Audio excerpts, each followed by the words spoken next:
ستم بالائے ستم یہ ہے کہ آج ہمارے ساتھ پریشانیوں کا ایک کوہ ہمالیہ کھڑا کرنے کی کوشش کر رہے ہیں لوگ، ہمیں ذلیل و رسوا کرنے کی کوشش کر رہے ہیں۔ کبھی کبھی ہم لوگ پریشان ہو جاتے ہیں، عاشقان جمال مصطفیٰ گھبرانے لگتے ہیں۔ کیا آپ کو معلوم نہیں اللہ رب العزت کا فرمان عالی شان کیا آپ نے نہیں پڑھا؟ ہاں،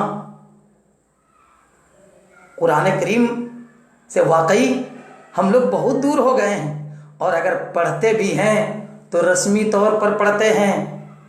کسی کا 40واں ہوا تب قرآن پڑھا جائے گا، کسی کا 4 ہوا تب قرآن پڑھا جائے گا، رمضان کا مہینہ ہوا تب قرآن پڑھا جائے گا۔ میرے پیارے، قرآن سے پوچھئے کہ صرف کیا 40ویں میں پڑھنے کے لیے اللہ تبارک و تعالیٰ نے سینہ مصطفیٰ میں اب تجھ کو اتارا ہے؟ کیا 4 میں پڑھنے کے لیے قرآن کو اللہ تبارک و تعالیٰ نے نازل فرمایا ہے؟ قرآن جواب دے گا، ان ھذا القرآن یہدی للتی ہی اقوم۔ 40ویں اور 4 میں پڑھو گے تو دنیا سے جانے والے مردوں کو تمہاری تلاوت کے ثواب سے اللہ تبارک و تعالیٰ اس کے گناہوں کو معاف فرما کر پروانہ جنت عطا فرما دے گا۔ لیکن مقصد نزول قرآن یہ نہیں ہے، بلکہ نزول قرآن کا مقصد یہ ہے کہ تم اسے پڑھ کر کے اپنی دنیاوی زندگی اور اخروی زندگی دونوں کو تابناک بناؤ۔ میرے پیارے، ہم نے قرآن کو رسمی طور پر پڑھنا شروع کر دیا ہے، جس کی وجہ سے ہم قرآن سمجھنا بھی نہیں چاہتے ہیں۔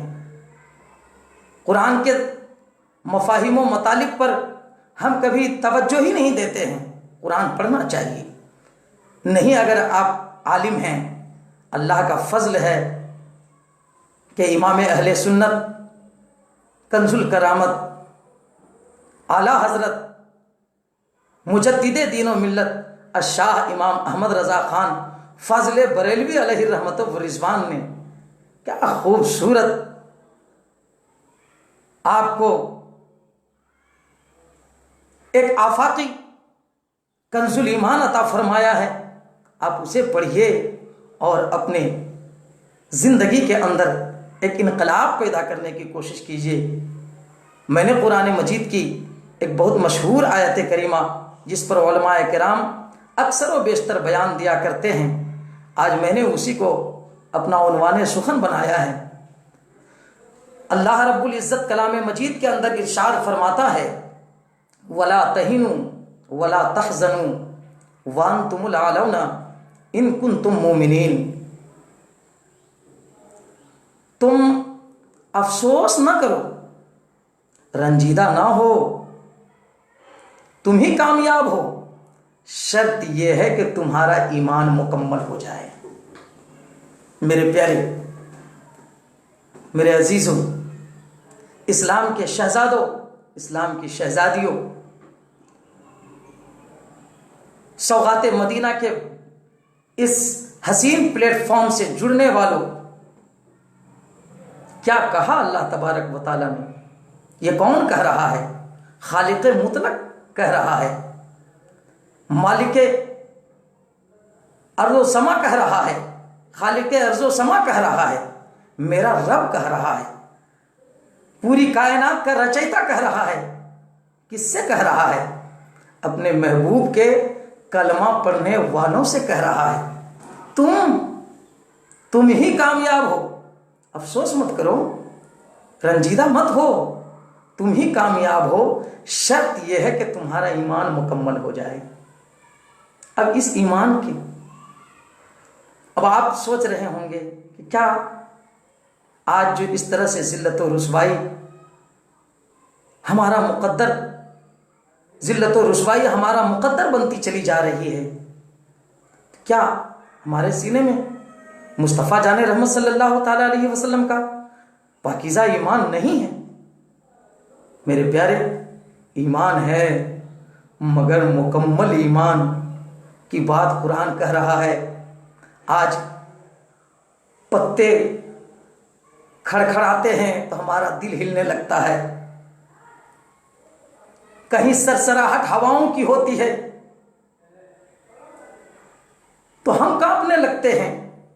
محسوس کیجئے، کیا یہی ایمان ہے؟ ایمان تو یہ ہے کہ سوائے اللہ کے کسی سے نہ ڈرا جائے، چاہے جتنی بڑی آندھی آ جائے، چاہے جتنا بڑا طوفان آ جائے، چاہے جیسا بھی سیلاب کا سامنا کرنا پڑ جائے،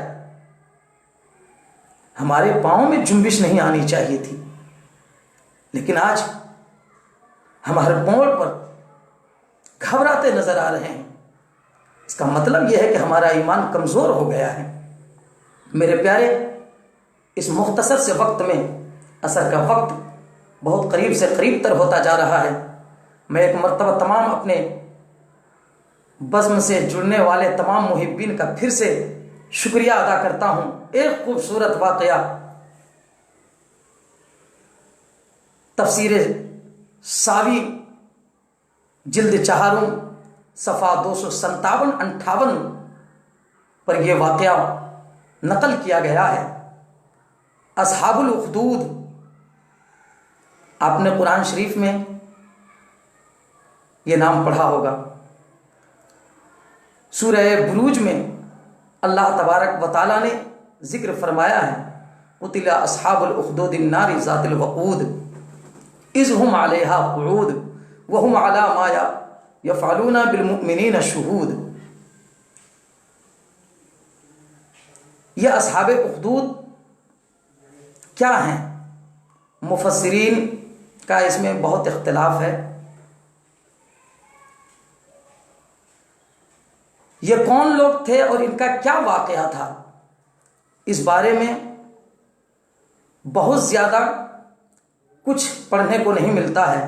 البتہ اس بارے میں حضرت صہیب رضی اللہ تعالی عنہ سے ایک روایت ملتی ہے کہ یہ اگلی امتوں کے ایک بادشاہ تھا جو خدائی کا دعویٰ کرتا تھا۔ میں بتانا چاہوں گا کہ اہل ایمان کو کس طرح سے استقلال کا جبل مستحکم بننا پڑتا ہے، تب جا کر کے اللہ تبارک و تعالیٰ کی بارگاہ میں وہ مقرب ہوتا ہے۔ واقعہ بتانا مقصود نہیں ہے، بس آپ کے ذہن کو قریب کرنے کے لیے میں واقعہ بتا رہا ہوں۔ یہ خدائی کا دعویٰ کرتا تھا، اس کے دربار میں ایک بہت ہی مقرب اس بادشاہ کا جو درباری تھا، جو بہت قریب رہتا تھا، وہ جادوگر تھا۔ اس نے ایک دن بادشاہ سے کہا کہ اب میں بوڑھا ہو چکا ہوں، لہذا آپ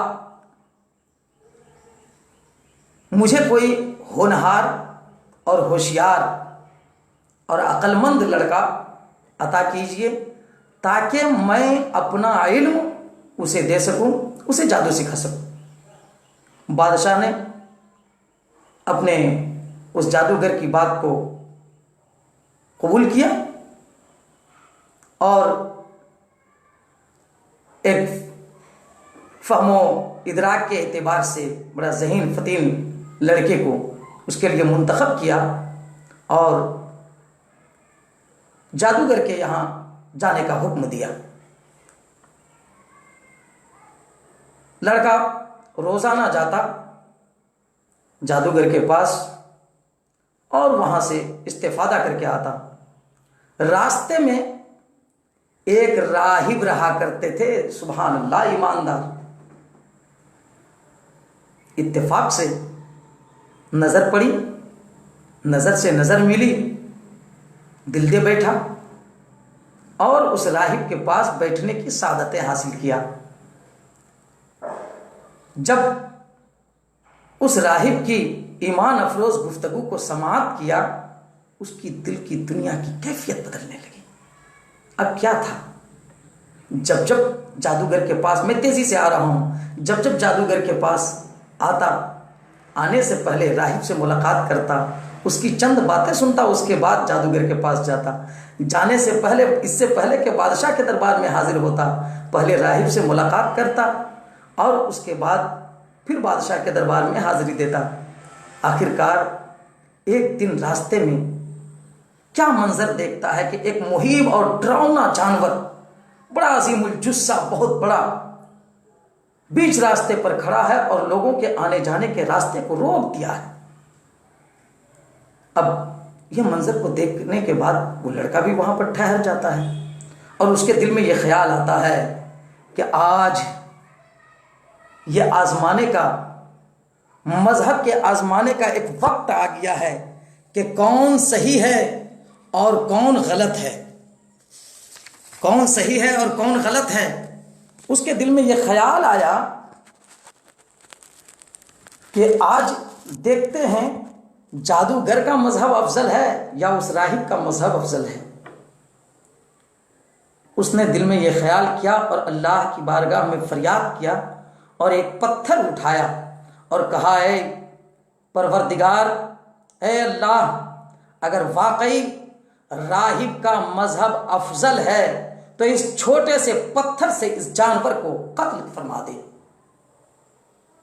اس نے پتھر اٹھایا اور اس جانور کے اوپر چلا دیا۔ اللہ کے حکم سے وہ جانور فوراً تڑپ کر کے موت کے گھاٹ اتر جاتا ہے۔ اب وہاں سے جب چلتا ہے تو راہب کی محبت و عقیدت میں اضافہ ہو جاتا ہے۔ راہب کے پاس پہنچتا ہے، پورا واقعہ بیان کرتا ہے۔ راہب نے کہا، اے شہزادے، اللہ کے دربار میں تیرا مرتبہ بلند ہو گیا ہے۔ سبحان اللہ، اللہ کے دربار میں تیرا مرتبہ بلند ہو گیا ہے، لیکن ایک بات یاد رکھنا، مسلمانوں میں آپ سے بھی توجہ چاہوں گا۔ کیا کہا راہب نے؟